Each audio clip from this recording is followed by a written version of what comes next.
see fellow participants. And before I went to Cuba, I had the privilege to be introduced to Alain Bastow.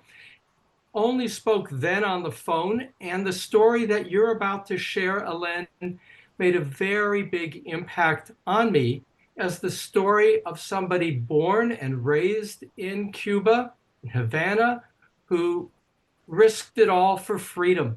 So in the first 10 to 15 minutes of our sharing, because I want to make sure we have enough time for part two, which will be Professor Keller talking about the history of the Jews in the Caribbean. And then I will, with Sharon's help, show some photos and talk a little bit about the Jewish Cuba, the Cuba at large that we found on our trip. But first, Alain, you were born in Cuba. Tell us a little bit about how your family wound up in Cuba.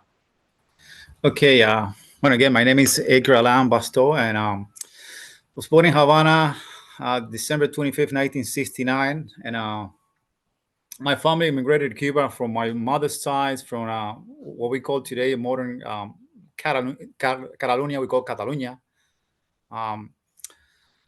My grandfather went to Cuba when he was 8 years old with his brother, and they worked, and they made some money, and they brought the family, eventually his mom and dad, and that's how from my mother's side. From my dad's side, it was from what we call Andalusia, Spain. My grandmother and my grandfather from Portugal.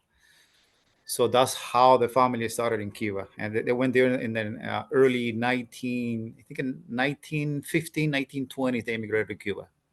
And they were, from what I remember, they were Ladino speakers, the Yes, Spanish we spoke. Yeah, Jewish we spoke language. Ladino. Yeah, we spoke Ladino. Yeah, that's what the language of us. The people used to criticize it because they said that our Spanish was kind of weird, but that's the language that we spoke. And I'm going to like foreshadow, but you left in 1994. 1994, August 1st, 1994. So what was it like being born December of 69, growing up in Cuba? Okay, the first thing the day that I was born, thank God my grandfather was there. Like I told you, the doctor wanted to name me, what name, Because and my grand you were born December 25th. December 25th, yeah, 11:45. And so they wanted to name me the name, and my grandfather said, no, no, no, wait, we have already a name, because my father was working, he was not in the hospital. But then I grew up under the revolution control, so we didn't belong to our parents. So everything that we did in the school, it was pretty much controlled by the government. So we actually first grade, second grade, we were just already practicing with rifles. I remember the AK-47. We needed to know how to disassemble and assemble it with our eyes closed. We needed to sing the Russian national anthem. It was very political. So we were controlled, and everything that we did, even when we used to go to the hospital to injection, our parents didn't know anything. We had a bus that came over. We went into the bus, went to the hospital, got the vaccinations, and came back. And as a Jew growing up under a communist regime, what was that like? It was illegal. Religion was illegal in Cuba. And there were two religions that Castro didn't like. Number one was Judaism, and the second one was the Jehovah Witness. But Judaism was prohibited in Cuba. Now, that would change in 1991 to a good degree. At that point, were you in optometry school already? Yes, yes. I was already back. Yes, I was in optometry school, and in 1991 things started changing a little bit. But the Cuban Revolution gave opened the doors first to the Afro-Cuban religions first, and it was a few years later that they opened the Pentecostals and the Catholics. They allowed them to be a little bit more, but they gave authorization first to the Yoruba and the Congolese and Nigerian religion, because they knew that these people will work with them. So although things were beginning to open up in the early 90s with the fall, with the Russians no longer serving as that key Yeah, the economic socialist bloc. Yeah. engine, you wanted to leave. Talk a little bit about why you wanted to leave Cuba as a young man. I think the government made a big mistake with us. They taught us, they give a lot of education. And then when we have the ability to think and analyze by our own and start asking questions, so then we start having a problem with the government. And second, like I explained it to you, I was studying at the Alianza Francesa in Havana, and a group of guys, we decided to go to the beach and study. And then when we study at the ocean, so the police comes over and say, you cannot study here close to this hotel. And I said, what are you talking about? I was born and raised here. This is my place. They said, no, Cubans cannot be here in this beach close to the hotel because this belongs only to the tourists. So I got a little upset with them, and I ended up in jail for 24 hours. So my mother and my dad, they went to get me. So after that, I said, no, this is not my place. In my own country, I have no rights. What am I doing here? So And that's so, when I decided. That's when I decided to go. Like I said, I tried 3 times. The first twice they caught me, they picked out of me, and then finally the third time I was able to do it because I didn't say anything. So I just planned everything on my own. And so this time you planned it all on your own. Talk about your escape. yeah, my escape. Actually, only one person knew it. It was my dear friend Jesus Simpson, a Jamaican descendant.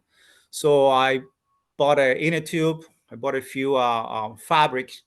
I bought actually two Russians tractor inner tubes, and then I covered them with a special fabric, and then I made a kind of like a halfway raft. And so August 1st, 1994, at 7 o'clock at night, I put the inner tube in the water, and I left Cuba. It took me 5 days, 6 nights until I was rescued by the United States Coast Guard. Now, in terms of going off in your little inner tube raft, you had a bandana. Talk about your bandana. Okay, bandana. I should have it here for you to see it, but I forgot. Yeah, when I left Cuba, because I spent time in the Navy, so I know the war, and I grew up in Cuba. So I I I wrote a bandana. I put my name, my last names, and all my data, put it around my head, and I said, okay, if I die when I drown, at least I'm gonna float, and they will identify my body with the bandana. So I had that plan. So And you shared that when it took about a day when you could no longer see land. it took Talk, about a day and a half, almost 2 days. And after I couldn't see Cuba anymore, that was the happiest days of my life why? until I died, because I was free. I couldn't see the place that I was a slave, that I couldn't do anything. So what did freedom mean to you? Everything, everything. Talk about what was the experience of no longer seeing land? The experience of no longer seeing land is like the example that I gave you. I was a free diver in the Navy, and when you go deep, so deep, and sometimes you go up, you know that you don't have any more air, and when you reach that space that you are out of the water, that breathe again, that you can feel the sweetness of the air. That's freedom. That's the way I felt. So you finally had your freedom, but you floated for another close to 4 days before the Coast Guard picked you up, Yeah. took you over to the Navy, who took you to Guantanamo, and a year and 4 months before you got the visa to come to America. What Uh-huh. did what did it mean to you to set foot on the soil of America? That was another experience that I couldn't believe myself. It took me probably 6 months to realize that I was in United States, because every night I used to dream that I was back in Cuba. And I used to get up in the middle of the night and open my eyes and said, I just want to make sure that this is real. This is real. And it took me a long time to get used to talk, to say whatever I want without any repercussions. So this is the story that you shared with me before I left. and know that I heard your story. It penetrated and I held it so that when I arrived in Havana and I met Cubans for the first time, I kept feeling their lack of choice. Having heard from you your longing for freedom. And to give context, you are now living in California with 3 daughters, 2 in college, living in a beautiful part of our area. And I'm going to leave more time for questions and answers for people to be able to ask you, Alain, some questions after. But I want to make sure that we now have a larger context of how Jews wound up in the Caribbean. And that's the presentation that Dr. Keller is going to provide now. But once again, I pause to say, Alain, you're sharing this in this moment with us gives me goosebumps and is a gift to each of us to make our freedom more relevant, more real, and for people to begin to feel and know the challenge of life in Cuba for those who are there today. So I'll pause. We'll come back to talking about Cuba today, and people will have questions for you. But Absolutely. now, Dr. Sharon Keller. Thank you. Thank you. Thank you. I'm just trying to get my share together here. And so I think we should see it all at this point. So thank you, Rabbi, and thank you, Alain. That was an inspiring story. Thank you so much for sharing it with us all. What I'm going to do in the next 20 minutes or so is to discuss how we got where we are. I'm going to go through a bit of the history, and then the history of the Jews in Cuba and how that interacted with our trip. And that will lead nicely, I think, into Rabbi Spitz's discussion of what was so impactful to him on our recent trip to Cuba. I know that when we think of Cuba, we often think of old cars, the lush tropical flowers, and even the music. Please notice the bongos by the fence to the left of the CSP logo. But I want to start with the earliest Jewish encounters and move quickly forward from there. By the way, the pictures on this slide are all from our first day, really our first few hours in Havana.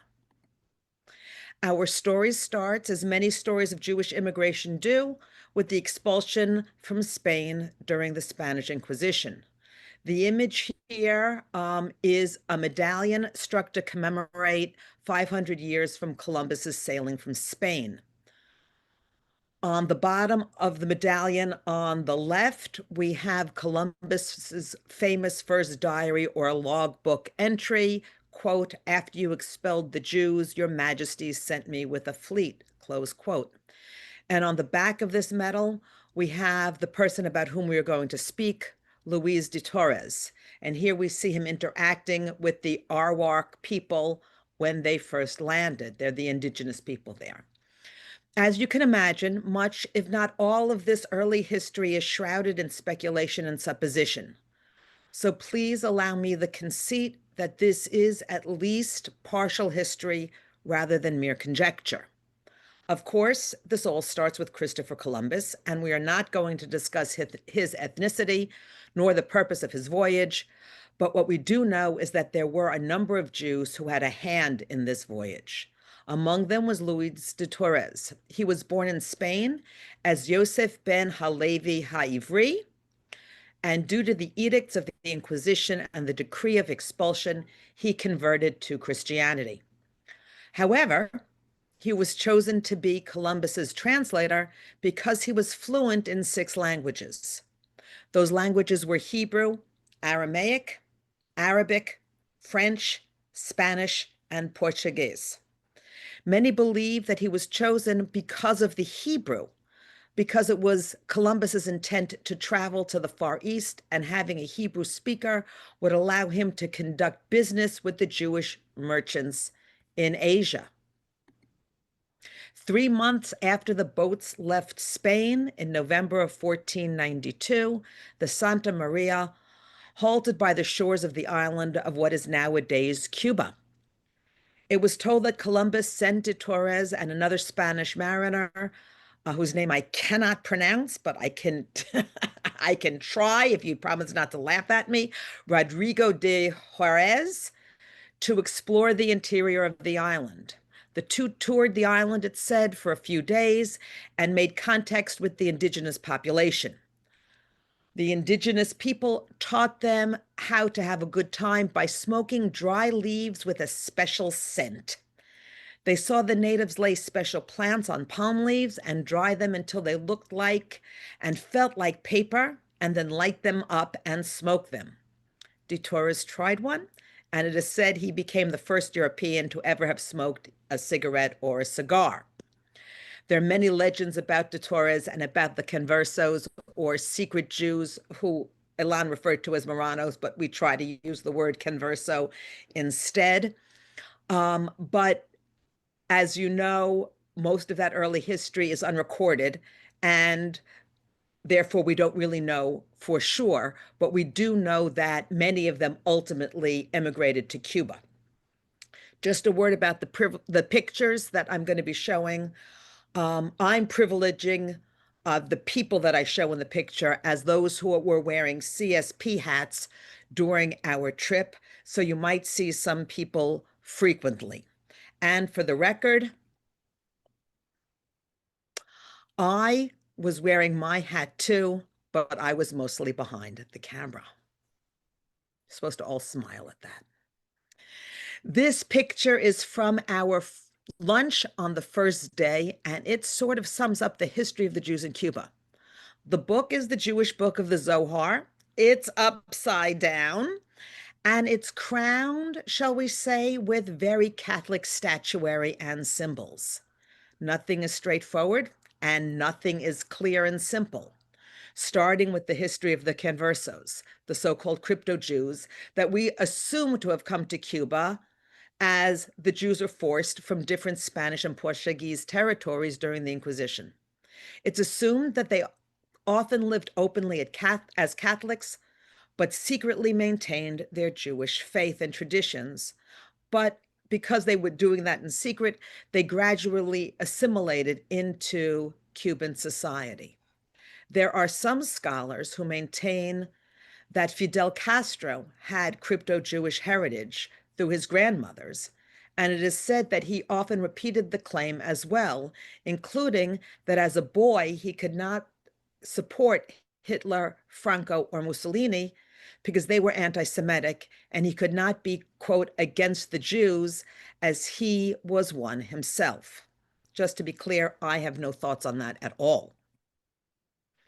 The descendants of some of these Jewish families became part of the sugar plantation aristocracy.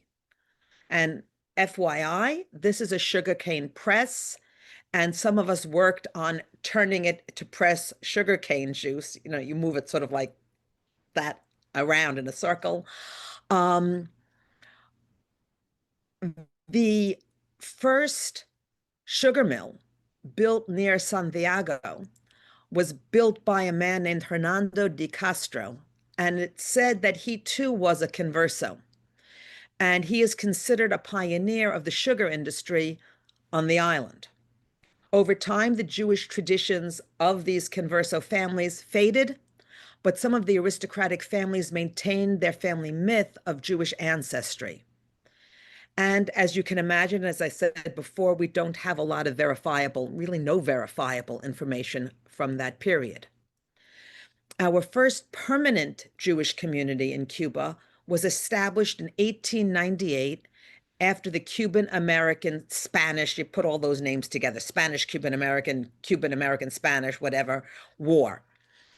And after the war, the US gained control of the island, and Jews, surprisingly Ashkenazi Jews, began to come to Cuba to work for the US-owned businesses and sugar plantations. But the oldest synagogue still standing in Cuba, and we did not visit this synagogue, and it's not currently operational, but it's still the oldest one still standing in Cuba, was founded in 1914 by the Sephardic community who basically came from Turkey and the Ottoman Empire, because they were fleeing the persecution and wars there. And they, of course, brought with them their Ladino language, as we heard before. As time went on, they adopted Spanish as their primary language, but there are efforts today to revive and preserve Ladino. This building, though not operational, still stands, and it is owned and maintained by the Centro Sfaradi. In the 20s, the immigration laws in the US changed and a quota system was established. And that coincides with the beginning of the influx of Eastern European Jews to Cuba. Many saw Cuba as a stopover point on their journey to the United States. But ultimately, because of these laws, they had to remain in Cuba. By 1925, due to these restrictive immigration laws in the US, there were about 5,200 Ashkenazi Jews, about 2,700 Sfaradim, and about 100 North American Jews all living in Cuba. Right? The North American Jews were these business people who had gone earlier. Many of these new immigrants did well, but others became so impoverished that in 1922, the American Joint Distribution Committee formed the Israelite Center of Cuba. And by 1925, the center included a library, a night school, a primary school, and a theater group, very much like what is currently the Grand Synagogue Bet Shalom, which we will see in a few minutes. The first congregation in Cuba was established in 1906, the United Hebrew Congregation. It was started by 11 North American, basically Ashkenazi Jews, who, like many of the stories on New York's Lower East Side, started this congregation in the living room, in what we might call a parlor meeting. From the founding in 1906 until the disbanding with the revolution in 1959, there were never more than 300 or so North American Jews, and these were basically the American and Canadian Jews, right, who were working in Cuba, right? And this group amounted to no more than 70 families. However, this group did have significant resources and significant political connections. It was basically a business community for the entrepreneurs and administrators from the United States and Canada. And as you can see, this is the gates to their, what they're calling the Beit Chaim, obviously the cemetery, because that's what remains. So what remains of the organization is the cemetery, one of 4 on the island, and unfortunately, and much to my chagrin, the only one we were able to visit. We have Sephardic and Ashkenazi gravestones with familiar iconography of the tree cut off or a branch showing truncated life, etc. In total, there are about 1,100 graves in this cemetery alone. To me, right, the one in the middle is wonderful because I've never seen a gravestone with the word Bubby on it. And it took me quite a while to figure out that's what it said, because I'm looking for some sort of name. I didn't realize it was said Bubby. But the one next to it on the left is clearly a Sephardic Jew. Why am I not moving forward? Here we go. I also want to mark that they have a monument to those lost in the Holocaust. This 10-foot monument pays tribute to the 6 million Jews murdered, and it is said that 6 bars of soap, supposedly made from human fat from the concentration camps, were buried there as well. This was inaugurated in 1947 when there was still a strong Jewish community in Cuba. But I just want to add as an aside, I'm sure most of you know that whether or not there was soap is hotly contested in the scholarly community. And most scholars of the Holocaust don't believe that a soap was ever actually made. A discussion for another time. So now this again is from our trip. The cemetery pictures were from our trip as well. So this is where we went on our first day. This is Congregation Adath Israel, and it's the only Orthodox synagogue operating in Cuba today. When the Jews from Russia and Poland began to arrive in Cuba after World War I, they were not at all that comfortable with the United Hebrew Congregation because that was religiously, being American and Canadian, it was religiously liberal with a rich community. They were English speaking. right? These Jews from Eastern Europe were looking for something more traditional and basically Yiddish speaking.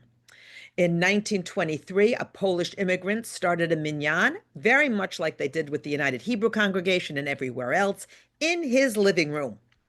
And 2 years later, it developed into Congregation Adat Israel, and they hired their first rabbi in 1928. Again, sounding like many immigrant communities, there was a fight. The rabbi left, founded another synagogue.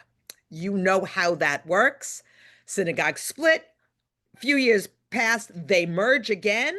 And then, of course, what happens? You can figure it out. They split yet again.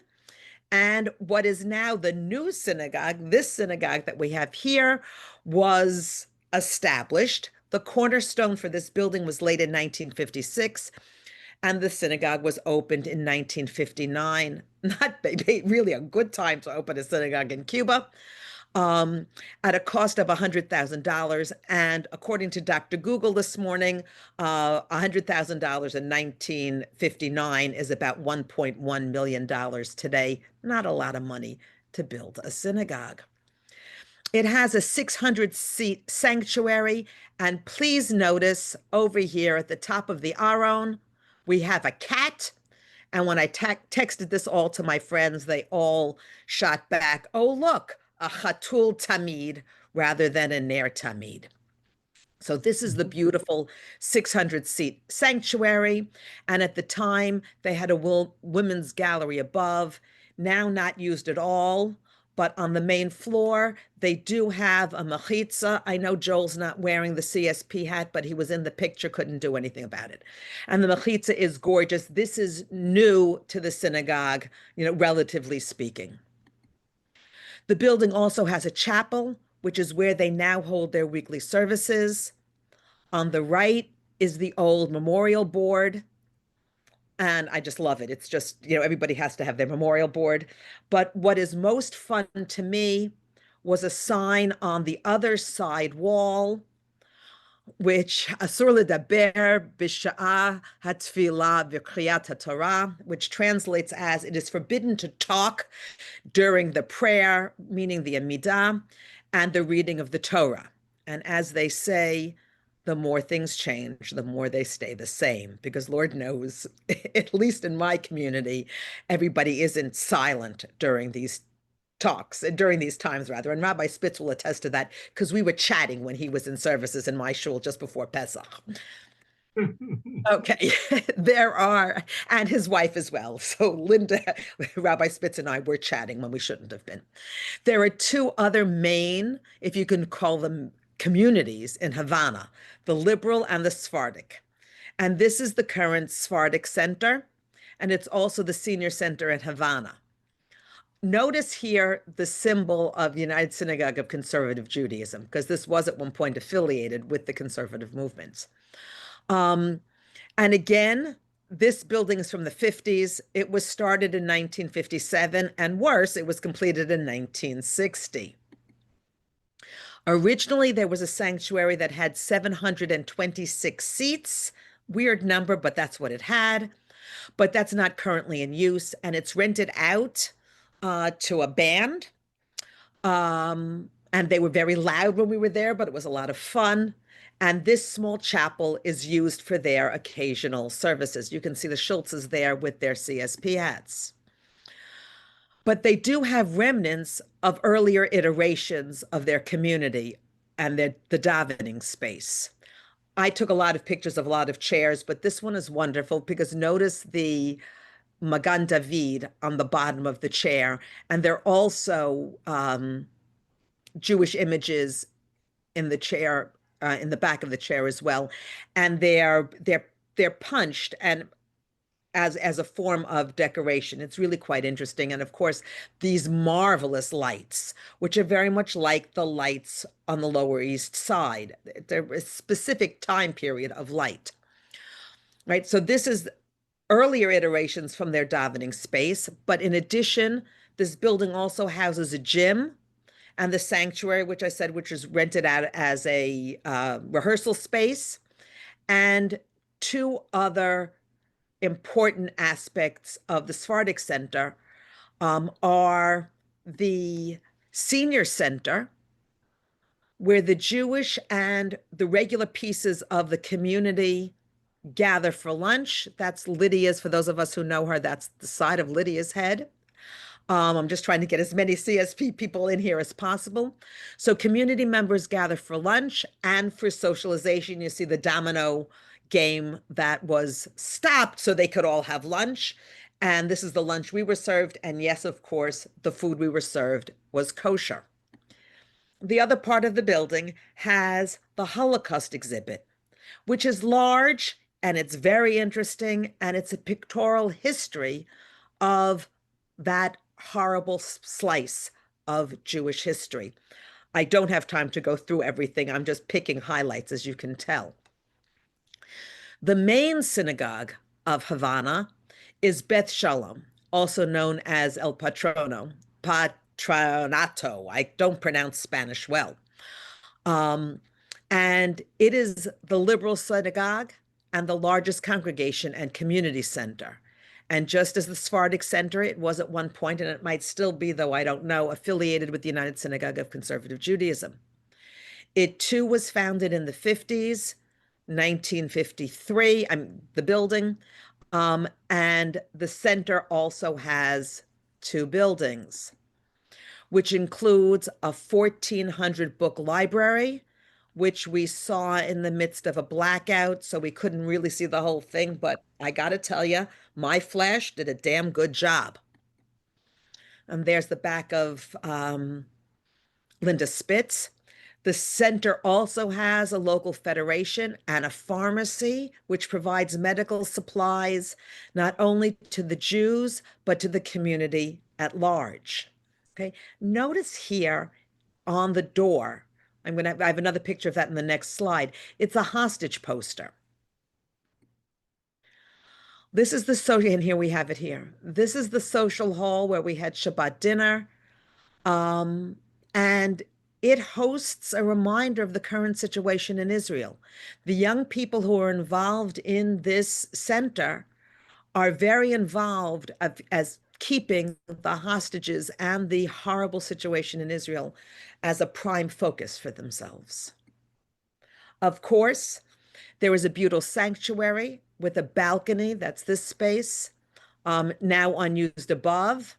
And as you can see, both Rabbi Spitz and I spoke during Erev Shabbat services when we were there. And just so you know, this was the first time that I spoke extemporaneously with a translator. That was an interesting experience, but it worked. Just two more pieces of Jewish life in Cuba. The first is this small synagogue and center in Santa Clara, where there are about 23 or so Jews in the three surrounding towns. They too have a cemetery, but again, much to my chagrin and loud protestation, we did not have time to visit and pay our respects at that cemetery. And this small synagogue serves as a centralized place for this very small community. The Torah you saw in the last slide was donated by a congregation in Pittsburgh, but there was no one there who knows how to read it. And the last piece that we're going to look at, we don't usually think of this piece as part of the Jewish history of Cuba. But this is the famous Hotel Nacional de Cuba. Again, I'm sorry, I messed that pronunciation, which opened in 1930. And why is this part of the Jewish history of Cuba, you may ask? Well, to understand that, we have to start with something else. This is the Hotel Riviera. We didn't really see that at all. We passed by it. It was inspired by the Riviera Casino in Las Vegas, and the Riviera was the first Meyer Lansky hotel in Cuba. The hotel was opened in 1959 with a big show whose main act was none other than Ginger Rogers. At its opening, the Riviera had the biggest casino outside of the United States. Just 1 year later, the Havana Hilton took that title. But Lansky's motivation to build in Havana and not in Las Vegas was that he wanted to stay out of reach of the US authorities. Don't you just love the coffin-shaped pool? Meyer Lansky's dream of becoming the king of Cuba's casinos came to an end with the revolution. It was at his hotel, the Riviera, that Fidel Castro held a press conference in which he reported the success in the revolution. But back to the Hotel Nacional, which we did visit. Well, in 1946, it hosted the so-called Havana Conference, the infamous mob summit, which was organized by Lucky Luciano and, of course, Meyer Lansky. All of the big mobsters were there, basically the Italian and the Jewish mob, and this was the beginning of what they call La Costa Nostra. Meyer Lansky believed until shortly after the revolution that he would be able to persuade Fidel Castro and the revolutionaries to allow gambling to continue. After all, it was mainly the purses of the Americans and not the Cubans that were at stake. In addition, the revolutionaries had been given a lot of money, and their revolution was co-financed by the money from the mob. But the revolutionaries did not get involved with Meyer Lansky, so he secretly left Cuba for the USA a few days after the revolution, and he lived, so they say, officially, in modest conditions until the end of his life. And so, as he returned to the USA, so too did we return to the USA. And I think, just for the heck of it, I'll end with a picture where Jan Schultz and I should have been wearing our CSP hats, but we weren't. C'est ça. Thank you, Sharon. That's a great overview, both of the history of the Jews of Caribbean, Jews of Cuba, and of our trip as we saw Jews there. So I always have one eye on the clock because I want to make sure that Ari will be fielding questions and has enough time to share those questions. I'm just going to touch a little bit about our trip. So few Give me things. a second. I'm putting it up. Okay, she's going to, thank you, Sharon. Is going to show some of the photos that'll help illustrate, though many of the photos have been presented in terms of our shared experience. We're starting at the back end. I don't tend to smoke cigars. This particular... Oh, wait, I can go... Nope, here we go. Wait. All right, I can go There in we any order. All right, this is two of our participants. And Roberta and Terry from Chicago, friends of my wife's in regard to Roberta since childhood. All the bags that they're bringing with them on this trip are filled with medicines. They're both doctors. And we were encouraged to bring medicines, which were then given to the Jewish community at the synagogue, where there is a pharmacy. Some of the medicines are also distributed to the larger community. A great shortage today because of embargoes from the United States, primarily on medical resources. All right, next one. Next photo. I'm working on it. So as we're leaving the airport, first of all, I still have Alain and your story in my mind in terms of here's an island only 90 miles from Miami due to embargoes very much at a distance and cut off, and Che Guevara. I learned while we were in Cuba, there are more, the most reproduced photo of all the photos in the archives are Che Guevara and that hat with his cigar. And you see almost as many, if not more, Che Guevara posters today as that of Fidel Castro. And, you know, it's all about the revolution. That revolution, which was 1952 to 1958, that shifted Cuba and its exports of rum, cigars, sugar away from the United States. Next slide, please. And just to pause to say thank you. There's Sharon underneath the Zohar. She showed that photo. Next photo. So this is William. William is a man who grew up in Cuba, lives in Panama, helps facilitate trips. He was the interpreter in that photo with Sharon and me up on the bima. I want to acknowledge that that night that we were in synagogue, I wouldn't have expected many people Friday night in synagogue.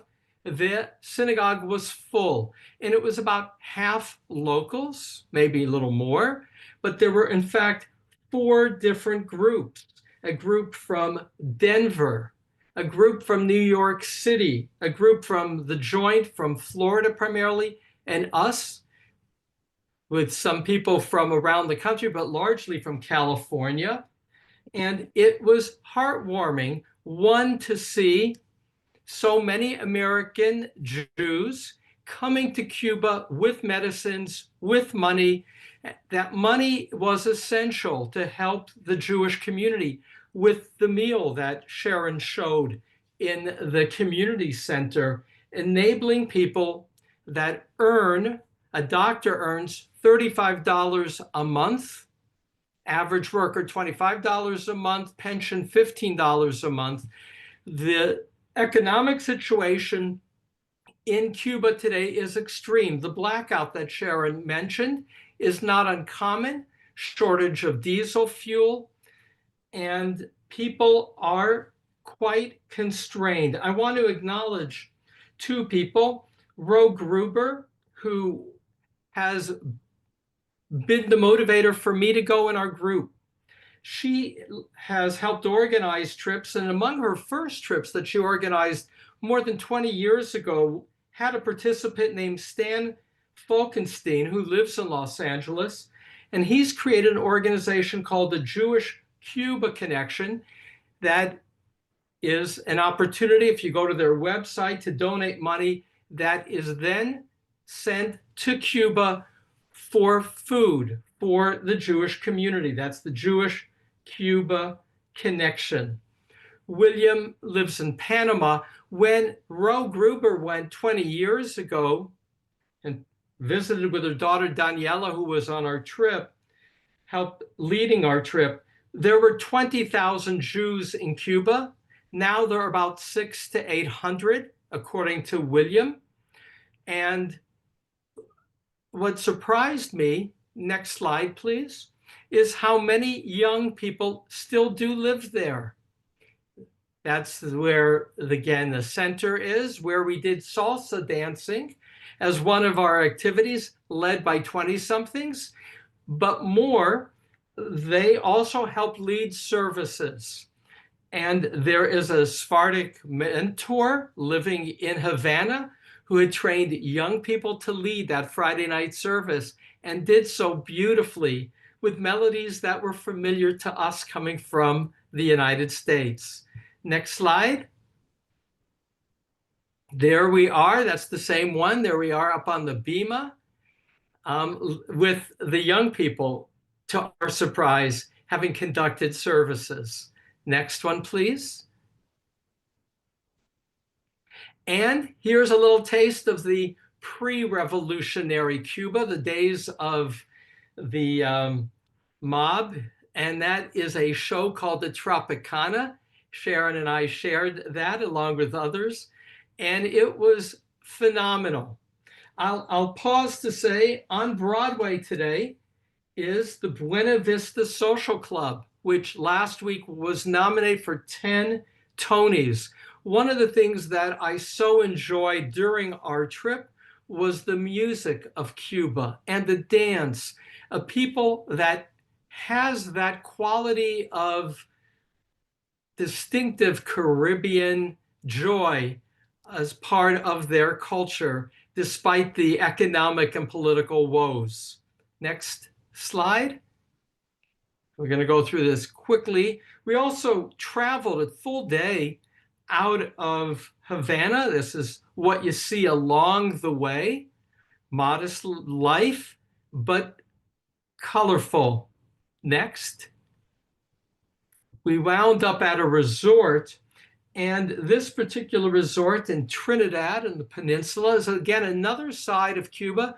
This is a resort in partnership with a European, I think Spanish, hotel chain.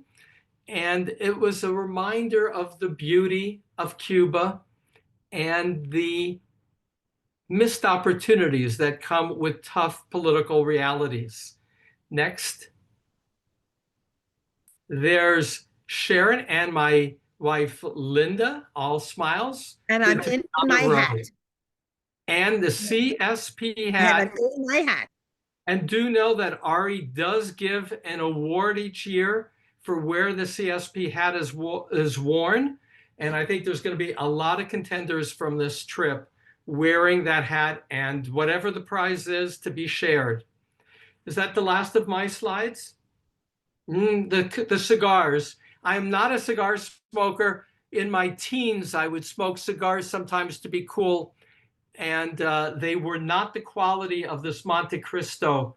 I am smoking with Ed and Joel's smoking Habimas.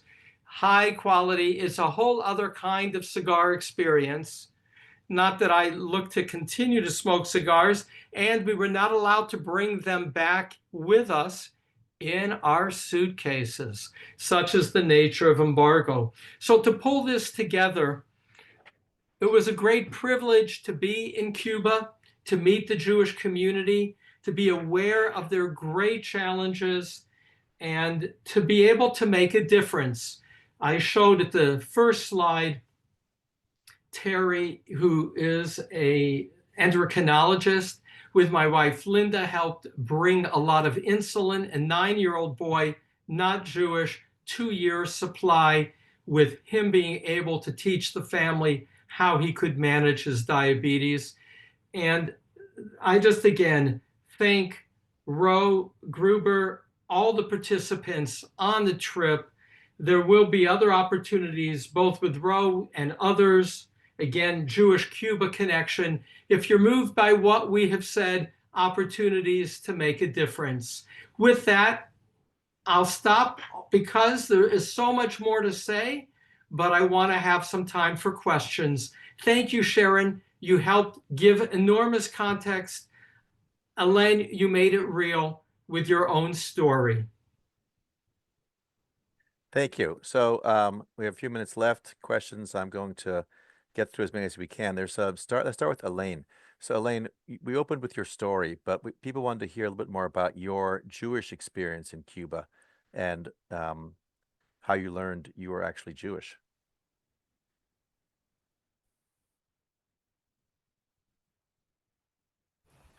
Yeah, I learned that I was a Sephardi, a Jew.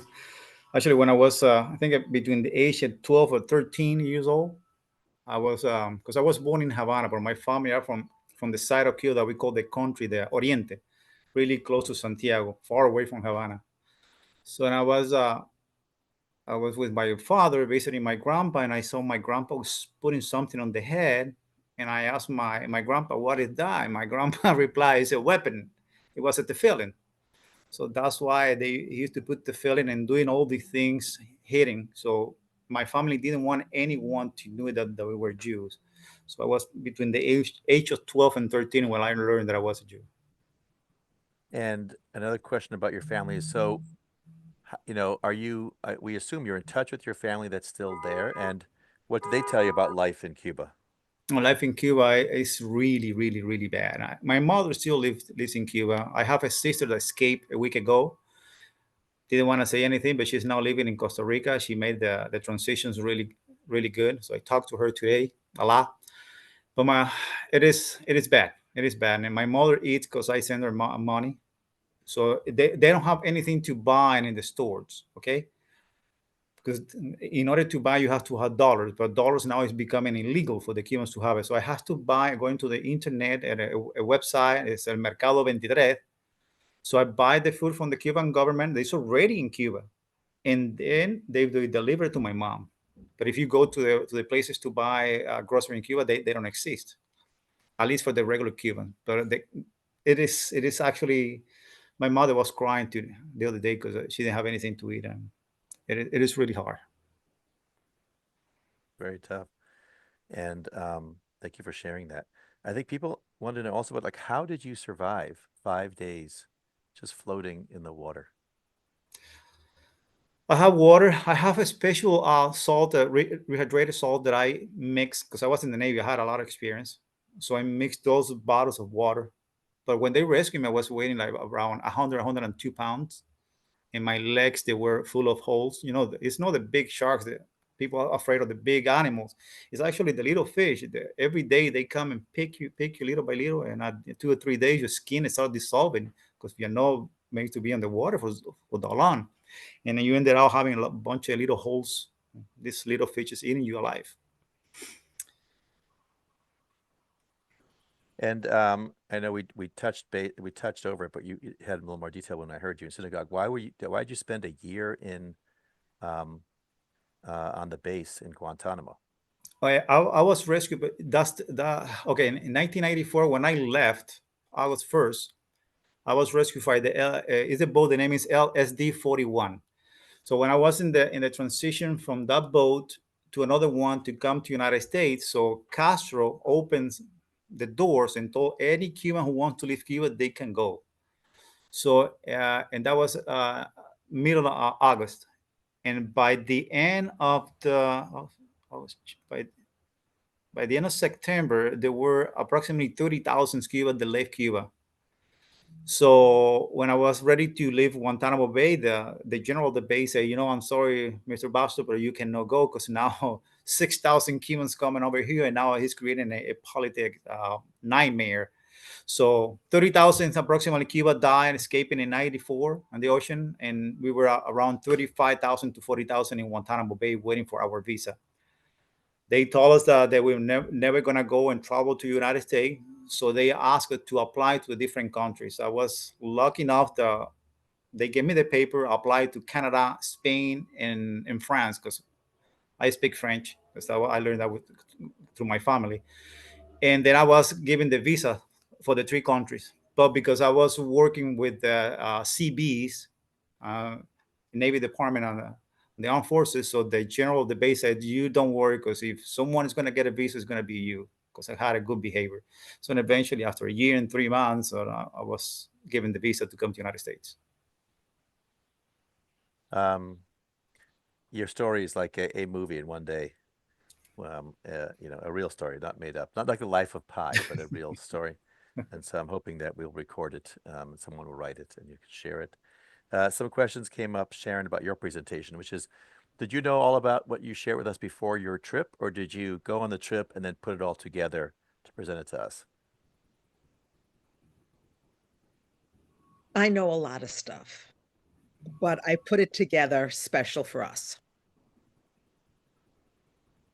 Did you guys get a chance to spend time, interact with the local Jewish community? I mean, you mentioned it, but did you really talk to members of the local Jewish community to understand what is going on, why they're still there, and their hopes for the future? Yes, to a great extent. The process to leave is very difficult.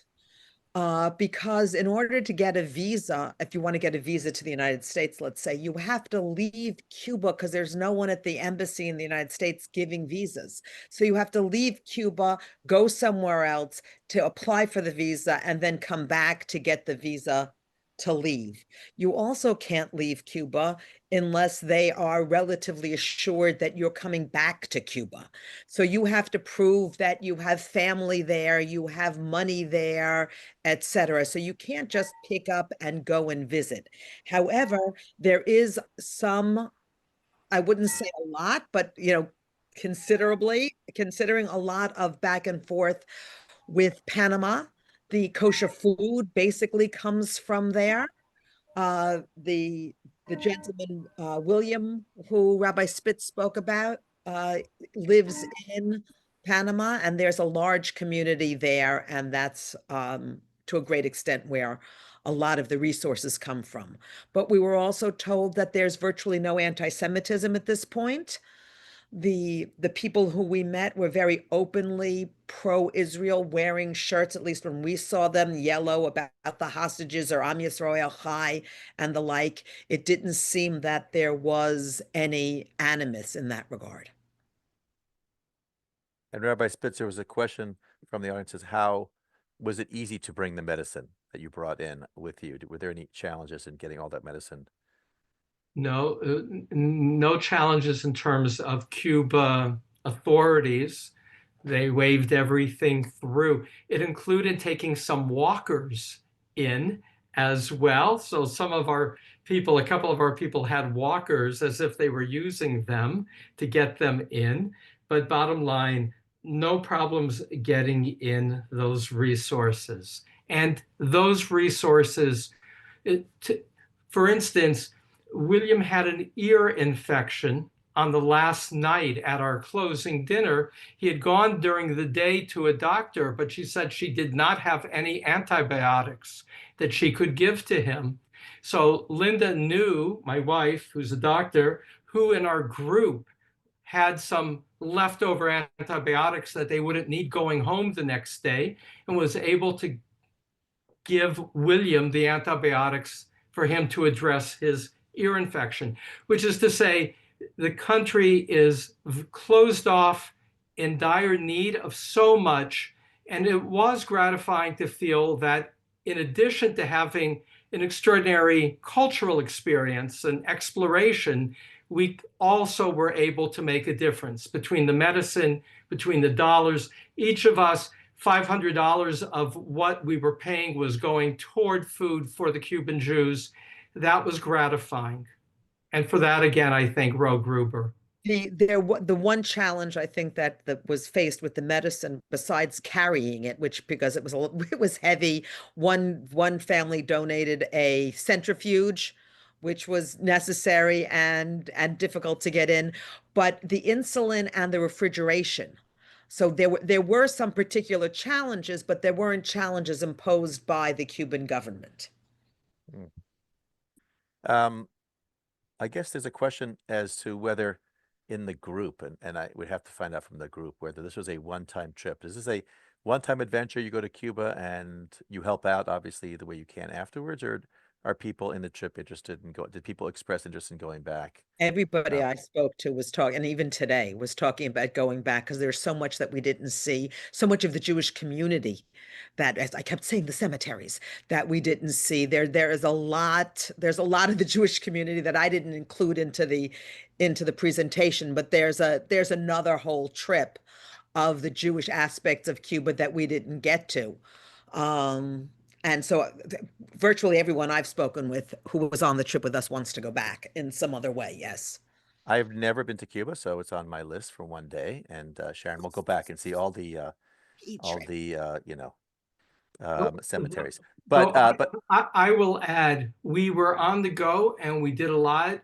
There's always more to do, and I understand how this whetted the appetite to even do more. But somebody like Stan Falkenstein, who I mentioned earlier with the Jewish-Cuba connection, he goes back regularly because he has personally made caring for the Jewish community his mitzvah project. And that piece is what is an important part of our trip, and the opportunity of other people to go with Ro Gruber and with others so as to make a difference, making contributions. And in a follow-up email, we'll share the emails and how to help out the community that Rabbi Spitz had mentioned. In our last minute or two, I have no idea how big Cuba is. Never been there. So you guys didn't give me, I would like to see a map. So how big did you feel like when you were in Cuba? Like, wow, you can really get around Cuba in a few days, or was it bigger than you thought or smaller than you thought? We to go to the resort that I showed one slide of, that was like halfway across Cuba, meaning if you wanted in one day, you could have crossed the entire country. But that meant really, a full day. It's big enough. There's a lot of diversity. There's mountains, there's ocean. It's a country of great diversity. And it's not that big, but it's not that small. What would you add to that, Sharon? Well, I'm looking right now. I'm going to share the picture. Hold on one second, from the ark in Cienfuegos, in Santa Clara rather. Hold on one second, while I figure out how to do this. It's okay. While you're doing that, so Rabbi Spitz, did you have a problem communicating with people there? Did they speak English? The Jewish community did, because they tended to be very educated. And that's a prompt for me to share something that gave me goosebumps as a Jew meeting Jewish community. We had 6 20-somethings teach us salsa, 3 men, 3 women. All 3 women were engineers. One of the men was an engineer and the other 2 were educated, which is to say they spoke English, they were educated. In that regard, the Jews that we met in Cuba really reflected that quality of Jewish education, of a So love did the of little kids. education. We met little kids also, and they all spoke to us in English because they learn English in school. So there was a group of little kids, and they were like 9 and 10 years old, and they were adorable, and what they wanted to do when they grow up. And they all spoke, one wanted to be a soccer player, one wanted to be an actress. But what I want to point out here, if you can see my cursor, is this is actually the map of Cuba. And so this dot over here is where we wound up when we were going to the resort, which is not quite halfway across the island, but it's so Cuba itself is a small island, but it's a very large island at the same time. You can, if you're going to go from one end to the other in a day, you're getting up early, the roads stink, and you're driving the roads for the whole day, and then maybe you get there by dark. I just Yeah. want to add one last piece. I may have mentioned it. The Buena Vista Social Club last week, I mentioned that, was nominated for 10 Tonys. The music of Cuba is worth the price of admission. We heard a lot of wonderful music almost every night, and it's part of the gift. And there's a So lot of Jewish influence with the Cuban jazz, but I didn't have any time to talk about that. But well, a lot of follow-up stuff in the email. So last point, and then the last question. The Sklars shared that Cuba is 42,888 square miles, about the size of the state of Virginia. So big. now we can understand it. So Elaine, I'm going to give you the last point, which is, what are your memories of Cuba now? I think you've been in the United States, I forget how many years, but do you listen to Cuban music? Do you have memories? Do you have anything positive to remember about Cuba? And what is your hope and expectations for Cuba at this point? And I'm going to unmute you. Hold on. Go ahead. I had good memories. I grew up in an area in the outskirts of Havana with a lot of influence. I was a professional dancer, folkloric dancer, and I danced the salsa clubs in Havana since I was 5 years old. So I'm very musical, and I excellent experience when I was little. Innocence. You didn't know much. Expectation about Cuba, I don't know. I don't think I will see Cuba different in my life. I hope I'll be wrong, but I see the suffering, the what the government does to the regular people every single day. Perhaps when you go to Cuba, and we know that because we as a Cuban, we know how the government works. We know that they put cameras and microphones when any Americans go to the hotel, because I was part of the armed forces in Cuba, and they used to do that when I was younger. And that's another chapter that we didn't talk about it, because I fought in Angola from 86 to 87.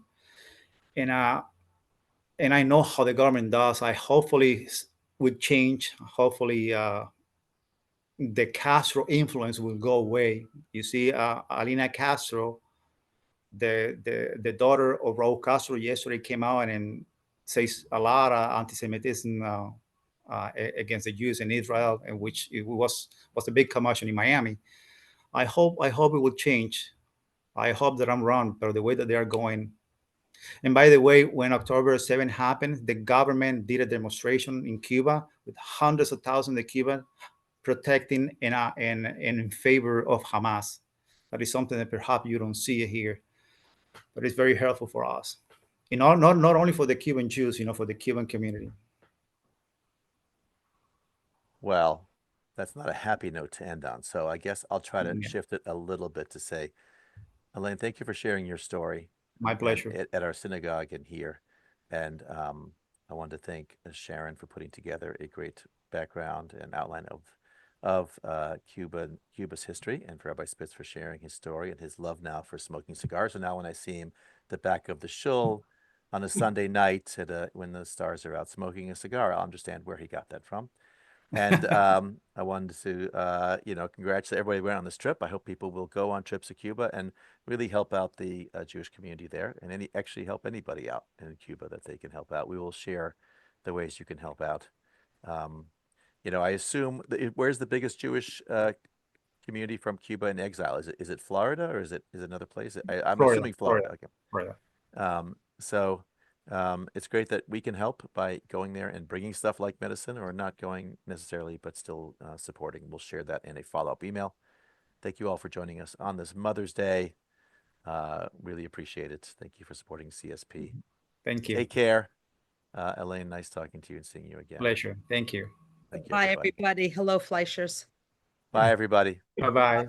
Thank you, Sharon. Thank you. Thank you, Ellie. Bye-bye. Nice Thank shirt. you. Nice shirt, Rabbi Spitz. So Yeah, from I Cuba. know you From came back with Cuba. something. Yes, I guess Havana. you're allowed Yeah. to bring those out, right? Thank you, Rabbi Spitz. You're the best, man. Thank you. Oh, thank you. Well. Okay, bye, everybody.